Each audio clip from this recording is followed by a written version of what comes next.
It is often said that the discovery of crude oil in Nigeria in June 1956 has remained a curse rather than a blessing for the country. In the over 60 years, the black gold has been the mainstay of the national economy.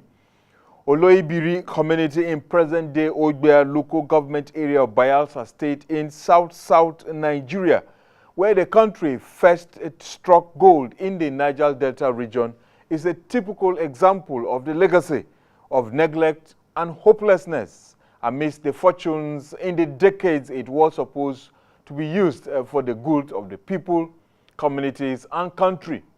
Oloibiri is just one of several other oil-producing communities that do not tell the very good story of Nigeria across the 9 Niger Delta states of Akwa Ibom, Bayelsa, Cross River, Delta, Edo, and Rivers in the south-south geopolitical zone, Abia and Imo in the southeast geopolitical zone, and Ondo in the southwest geopolitical zone. Hello and welcome. This is Straight Talk. I am TV Tiav in Abuja, the Nigerian capital. Everybody blames the federal government of Nigeria for doing very little or nothing at all over the decades to develop the many oil-producing communities in the country. And with cases where some of the oil-producing communities drag oil majors to law courts in their home countries, many also accuse the Nigerian government of not doing enough to even protect the oil-producing communities from exploitation by the oil-producing companies whose only interest is profit. It is very true that the close to 20-year-old Niger Delta Development Commission, talking of the NDDC, and its predecessor agencies, including the Oil Minerals Producing Areas Development Commission, OMPADEC, based in Port Harcourt, the River State capital in the south-south, and the 10-year-old Ministry of Niger Delta Affairs that operates from the Federal Secretariat in Abuja, the nation's capital, have not delivered on their mandates over the years. However, it is also very true that for about 20 years, beginning from 1999, the 9 states of the Niger Delta region receive 13% of all the revenue accruing to the Federation account directly from the crude oil derived from the respective oil-producing communities in their states. This 13% in the last 18 years amounts to over 5 trillion naira. To be specific, between 1999 and 2014, the total amount collected by the 9 states was 4.2 trillion naira.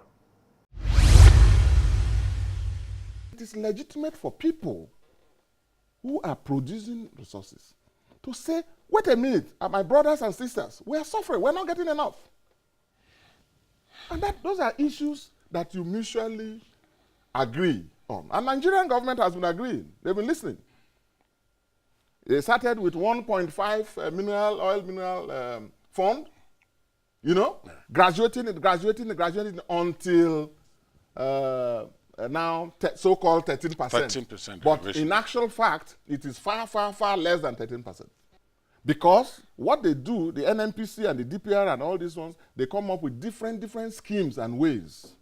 That will even take out of that they take a lot of these unnecessary, unverifiable, and unverified claims. Deductions. And then do all of that. And in any case, you have to depend on an entity called revenue mobilization, this to work out what you are producing. The self-styled countryman governor, Seriake Dixon, is in charge as the state chief executive of Bayelsa State in the south-south, where Nigeria first discovered crude oil in 1956. The state received a total of 721.9 billion naira as 13% derivation in 15 years under the governorship of the now late Dipriye Alamesia from 1999 to 2005, Goodluck Jonathan from 2005 to 2007, Timipriye Silva from 2007 to 2012, and Seriake Dixon from 2012 to date. Bayelsa is one of the 4 states in the Niger Delta region whose investment of the 13% derivation fund in the development of oil-producing communities in their state can hardly be traced.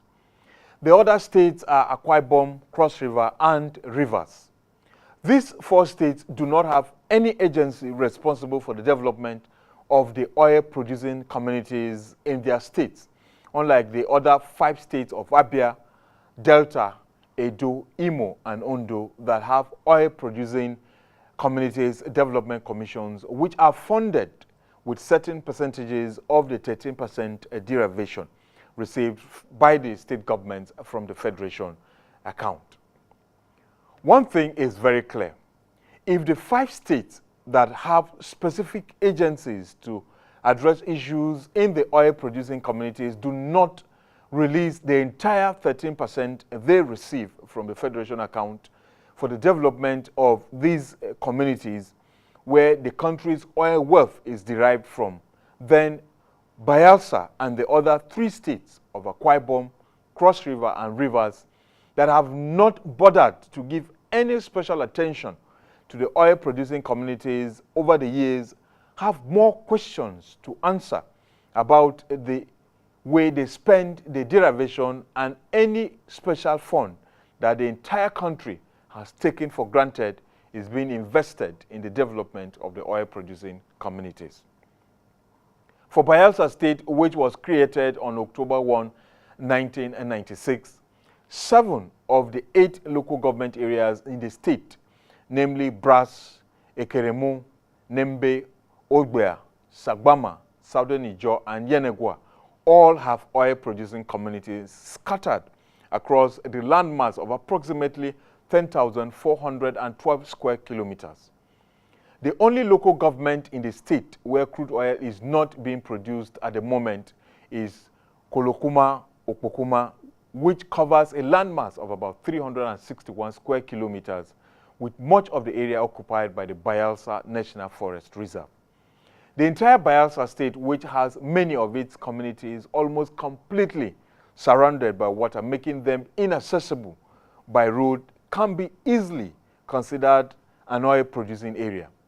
But then there are specific communities where the crude oil is being extracted from, and the state government that is administering the 13% allocation that the state receives because of the oil wells in those areas must give priority attention to the development of the oil-bearing communities. If people say, look, gentlemen, we own this oil, it's coming from my father's land, and here am I not benefiting as a community, or as a family, or even as a state, those are legitimate conversations. Bayelsa State was until 1996 part of the old River State, which was the center of agitation in the Niger Delta region for a very long time. Many will easily remember the struggle of the Ogoni people in River State that led to the adoption of the contentious Ogoni Bill of Rights on August 26, 1990, following the mobilization and advocacy of the environment activist Ken Sarawiwa to put pressure on the federal government and demand for action. Only in June 2016, President Muhammadu Buhari, represented by his vice, Professor Yemi Oshibajo, launched the yet-to-be-carried-out $1 billion cleanup of Ogoni land to implement the popular United Nations Environment Program, UNEP, report after decades of degradation and contamination of the environment with oil exploration activities. From 1999, when the country started allocating the 13% derivation to the 9 Niger Delta states, Rivers State has had 4 governors, namely Peter Odili from 1999 to May 29, 2007, Celestine Omehia from May 29, 2007 to October 25, 2007, Rotimi Amechi from October 25, 2007 to May 29, 2015, and Nyesom Wike from May 29, 2015 to date.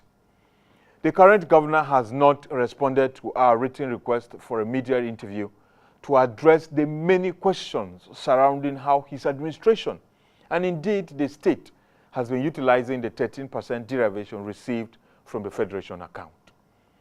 It is very instructive to note that Rivers State has 23 local government areas, and out of this number, only 11 of the local government areas have oil-producing communities at the moment.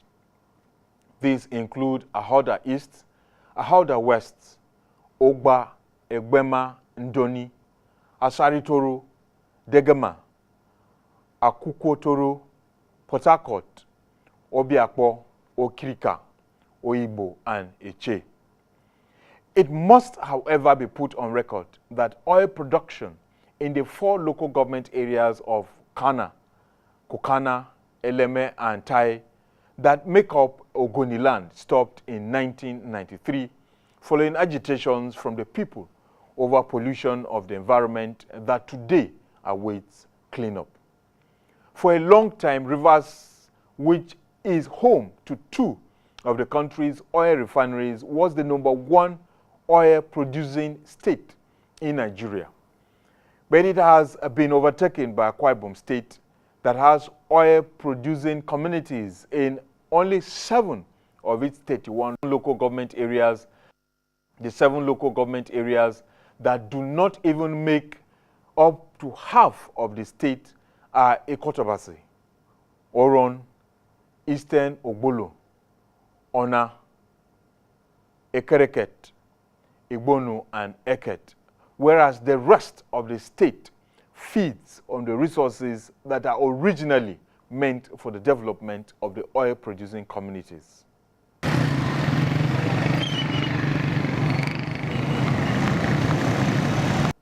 These are the streets of Eket in Akwa Ibom State in South Nigeria. It is hard to believe that the country, and indeed Akwa Ibom, made money from Eket and other oil-producing communities over the years, yet the township roads in the area remained in this deplorable condition. The state government was seen attending to some of the roads, but fixing them is taking such a long time. From 1999 to date, when the Niger Delta states enjoyed 13% derivation from the Federation account, 3 governors have presided over the affairs of Akwa Ibom State. They are Victor Atta from 1999 to 2007, Goswill Akpabio from 2007 to 2015, and Udom Emmanuel from 2015 to date. For this again, the road is no good. People go suffer. When rainfall now, water to enter person have carry something flow like this. So no road for it. That's also some people don't suffer for road. This is one matter now. If they for road, that's again no good for it. Guys, I mean, come do this road for it. Maybe in the township. By the time when rainfall now, all the place now are water. All the people to sell market now, the water will carry the market go to area. So that's also no good for it. The road is very, very bad. All the street for it. It's no good road. And a lot of people are getting accident. People are getting injury because of the bad road. So I bet whether government can compensate to do all the road because the road is too bad. I see that they do one erosion site for there. And the erosion between Tabong Road, even all the streets, they enter somebody's house, they enter shop, people they suffer to pack all the road and find where to keep. You don't tell whether they do them. Well, the thing there because of since cost will drop and we don't take over, the thing is stop too much. To me, I don't know the road that Akpabio does. I don't know. I don't know the road that Akpabio does because so many roads that the streets was done by the NNDC. And I know. NDDC. Yes. So the state government, they are trying to do a tabon here, but we don't see anything. Since they have started working, they have abandoned it. So, I mean, nothing is working here. The story is, however, different on the streets of Uyo, the Akwa Ibom state capital, that is not an oil-producing community. The infrastructure here points to the fact that almost all of the 13% derivation that can be accounted for as received by the state government is invested in Uyo City Center and other areas at the expense of the real oil-producing communities across the 7 oil-producing local government areas in the state. Akwa Ibom State in July 2012 secured ownership of 76 oil wells that were hitherto claimed by neighboring Cross River State. The bitter legal tussle between the two states, which was about who gets the 13% derivation on the disputed oil wells, was to be decided by 7 justices of the Nigerian Supreme Court. The landmark judgment delivered in July 2012 by Justice Dahiru Musdafa effectively stripped Cross River State of its status as an oil-producing state in Nigeria. Trouble actually started for Cross River State when the country, on August 14, 2008, formally handed over the disputed Bakassi Peninsula to the Republic of Cameroon in implementation of the Green Tree Agreement that followed the October 10, 2002 judgment of the International Court of Justice. The Supreme Court, in its judgment against Cross River State, held that with the handover of Bakassi Peninsula to Cameroon, the state lost any claim of maritime territory where the 76 oil wells are located along the Atlantic Ocean. The oil wells were consequently awarded by the Apex Court to Akwa Ibom State. But let me just tell you, Cross River State is a coastline state. Cross River has been taken off the oil producing states. And so we don't get a 13% derivation. We're almost a whipping child in NDDC. Very little projects come into the state. So we're a state that has been reduced to want in body and in spirit. And I come in as an intellect trying to reconstruct a new horizon for Cross River. And I realized that our oil wells have gone, our land gone, and we're just sitting back. So I can't continue to depend on federal government. So the depopulation process of Cross River freeing itself from the federal government requires us to think outside the box. Before Cross River State lost its status as an oil-producing state in 2012, it was the 5th largest oil-producing state in the country after Akwa Ibom, Rivers, Delta, and Bayelsa states. Created amongst the first 12 states in Nigeria on May 27, 1967, Cross River State has 18 local government areas as at today. Out of this number, only 2 of the local governments, namely Bakassi and Akwa, had oil-producing communities.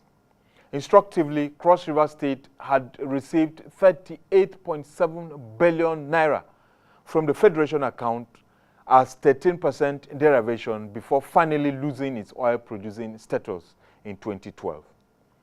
Within the 13-year period of 1999 and 2012 that the state collected the derivation fund, it was governed by Donald Duke from 1999 to 2007 and Leon Imoke from 2007 to 2015. As you are aware, Your Excellency, after the ceding of Bakassi to the Republic of Cameroon, vis-a-vis the Supreme Court judgment between Cross Rivers and Akwa Ibom, the Commission received a letter from Minister of Justice and the Attorney General of the Federation and the Government of Cross River State requesting the Commission to invoke its constitutional power under Section 5, Subsection 7 of the Revenue Act 2004 to augment the allocation of Cross River State. As a normal procedure, sir, when we receive this type of letter,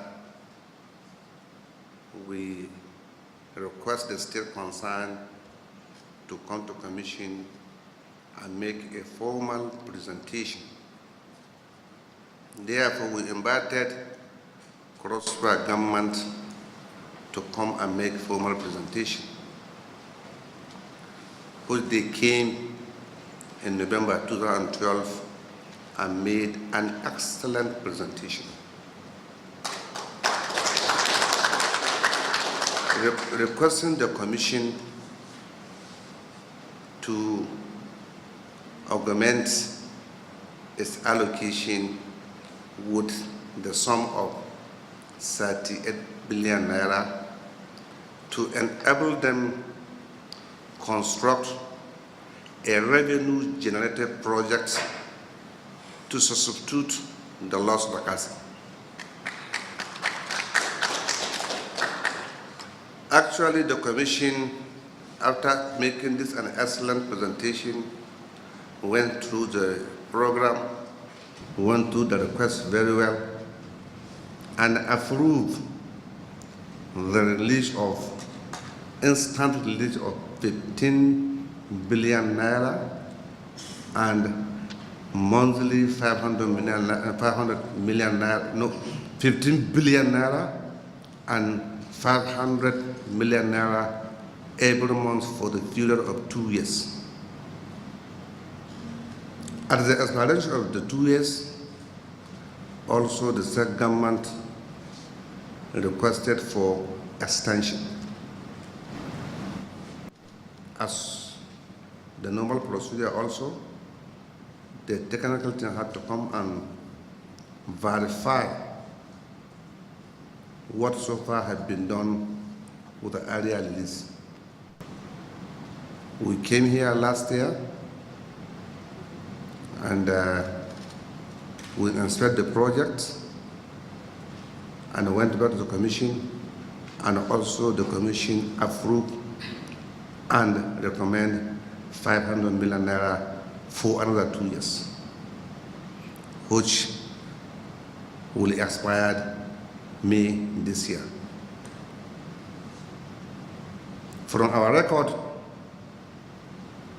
as at February this year, the Commission has so far direct release of